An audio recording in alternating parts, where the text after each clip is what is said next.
పిఠాపురంలో deputy CM Pawan Kalyan మాట్లాడుతున్నారు. Live చూద్దాం.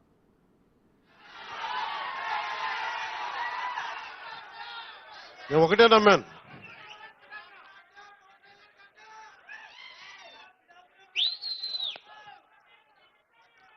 మీకు పొద్దున కృష్ణరాజు గారు చెప్పి బీజేపీ నాయకులు అంటా ఉన్నా, పవన్ కళ్యాణ్ గారు గెలవగానే ఇక్కడికి వెంటనే వచ్చింటే బాగుండేది అని. నేను కేవలం ఒక ఎమ్మెల్యేని కాదు, మొత్తం ఎన్డీఏకి అండగా నిలబడ్డ వ్యక్తిని.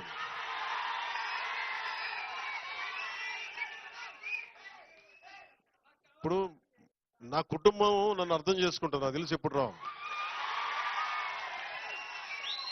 మొత్తం బాధ్యతలు తీసుకున్నా. నిజంగా చెప్పాలంటే